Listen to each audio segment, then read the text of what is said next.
Bismillahirrahmanirrahim. Hello, Assalamualaikum warahmatullahi wabarakatuh. Welcome back to my channel, Galuh Larasati. Pada video kali ini kita akan membahas tentang sistem gerak pada hewan dan tumbuhan sebagai lanjutan dari video sebelumnya, yaitu tentang sistem gerak pada manusia. Sebelum itu jangan lupa like, share, and subscribe ya. Terima kasih. Nah, kita bahas tentang sistem gerak pada hewan. Jadi yang akan dibahas nanti ada 3 nih. Ada gerak hewan di air, gerak hewan di udara, dan gerak hewan di darat. Nah, yang pertama gerak hewan di air. Kenapa hewan di air itu dapat berenang, melayang, dan mengambang di dalam air? Karena ada beberapa faktor nih. Yang pertama, air mempunyai daya angkat yang lebih besar dibandingkan dengan udara. Yang kedua, tubuh hewan yang hidup di air ini memiliki massa jenis yang lebih kecil daripada lingkungannya. Dan yang ketiga, kebanyakan hewan air mempunyai bentuk tubuh torpedo atau streamline. Nah, bentuk tubuh torpedo atau streamline ini dimiliki oleh kebanyakan jenis ikan. Contohnya seperti yang ada di gambar. Yang kedua, gerak hewan di udara. Nah, kenapa sih burung itu bisa terbang dengan bebasnya di udara? Karena si burung ini memiliki struktur sayap airfoil atau bentuk sayapnya ini melengkung. Nih, contohnya seperti yang ada di gambar. Jadi, sayap yang melengkung ini memungkinkan adanya memungkinkan si burung mengurangi tekanan saat dia terbang. Yang ketiga ini gerak hewan di darat. Jadi hewan di darat ini memiliki alat gerak yang mirip dengan manusia, yaitu menggunakan tulang dan otot. Tapi antara hewan yang satu dengan hewan yang lainnya ini memiliki struktur tulang dan kekuatan otot yang berbeda-beda, tergantung ukuran tubuh dan aktivitasnya. Contohnya cheetah dan gajah. Kalian pasti bisa bedain kan dari kedua hewan ini. Soal 1.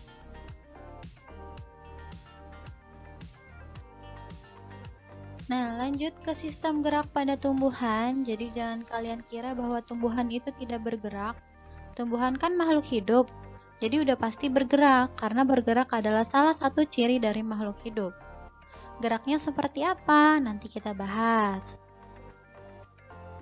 Nah, sistem gerak pada tumbuhan ini dibagi menjadi 3. Yang pertama ada gerak endonom. Adanya rangsangan yang berasal dari dalam tubuh tumbuhan. Contohnya gerak tumbuhan mulai dari kecambah sampai memiliki tinggi bermeter-meter. Yang kedua ada gerak esionom. Ini dipengaruhi oleh rangsang dari luar tubuh. Dibagi lagi menjadi 3 nih esionom. Ada tropisme, nasti, dan taksis. Nanti kita bahas satu-satu. Lanjut ke higroskopis. Ini higroskopis adalah gerakan karena adanya perubahan kadar air dalam sel tumbuhan. Kalian pernah nggak nemu tanaman yang memiliki bijinya panjang warna coklat kalau udah matang? Nah, ketika bijinya itu ditaruh di air, dia akan meletek atau pecah. Nah, itu salah satu contoh dari higroskopis. Contoh lainnya, ketika biji kapuk nih, kalau dia udah matang, itu dia akan pecah, meletek.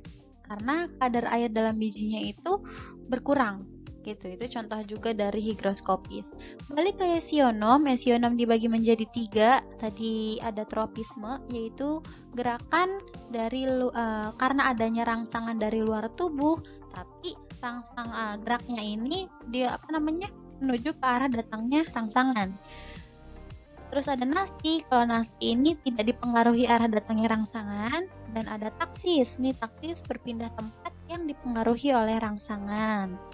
Kita bahas satu-satu ya antara tropisme, nasti, dan taksis.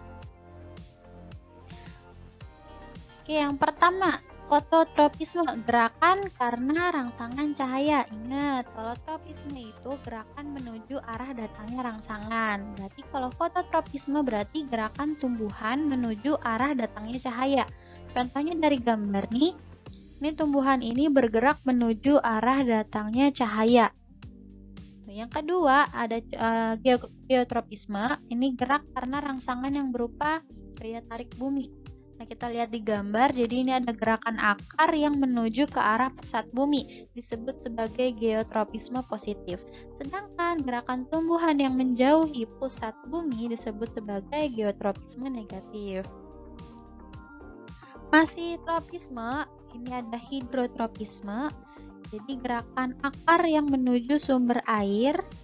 Kalau tikmotropisme, ini gerakan karena adanya rangsangan berupa persinggungan. Ini contohnya adalah banyak nih, ada tumbuhan anggur, terus ada pare, timun. Jadi mereka kan punya batang yang muda tuh, yang masih melilit-lilit melingkar-lingkar. Nah, ketika batang yang muda ini menyentuh tiang, menyentuh batang lain atau menyentuh benda apapun, dia akan melilit. Seperti yang ada di gambar, ini disebut sebagai tikmotropisme. Yang ke berapa nih? 5 ya. Yang kelima, kemotropisme, gerak pada tumbuhan dengan rangsangan berupa zat kimia.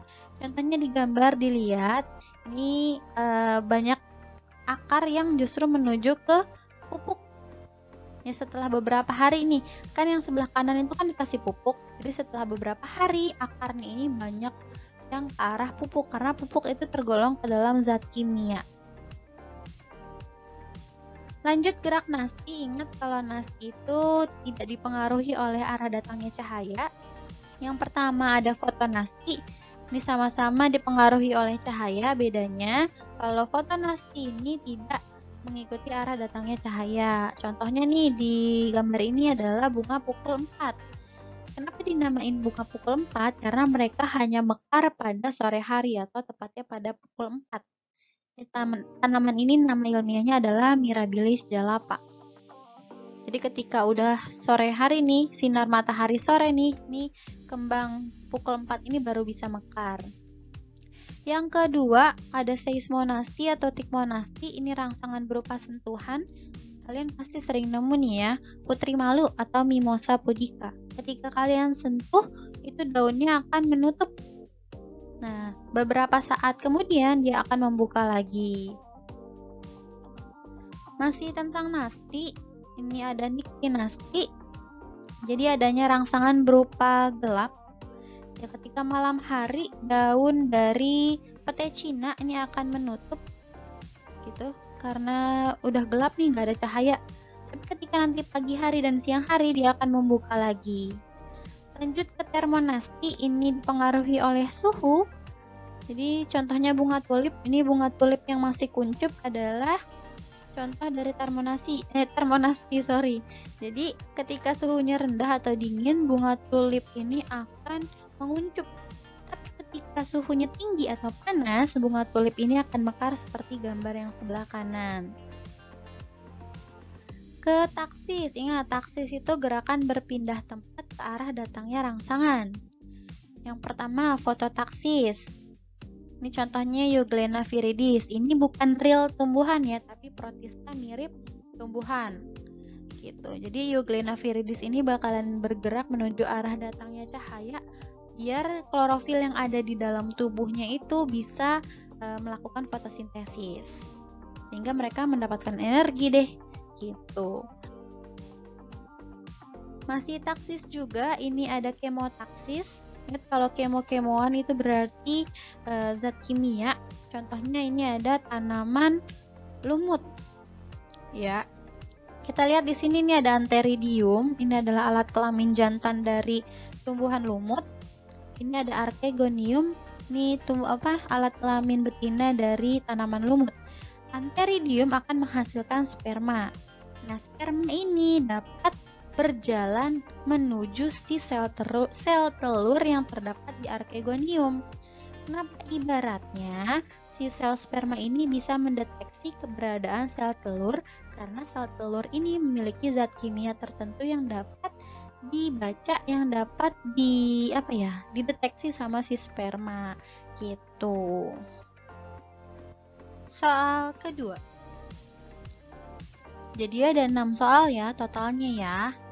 Yang 4 soal di video tentang sistem gerak pada manusia, 2 soal di video ini digabung aja dijadiin 1. Oke. Alhamdulillahirrabbilalamin, selesai sudah video kali ini. Semoga apa yang saya sampaikan dapat bermanfaat untuk kalian. Kurang lebihnya mohon maaf. Wassalamualaikum warahmatullahi wabarakatuh.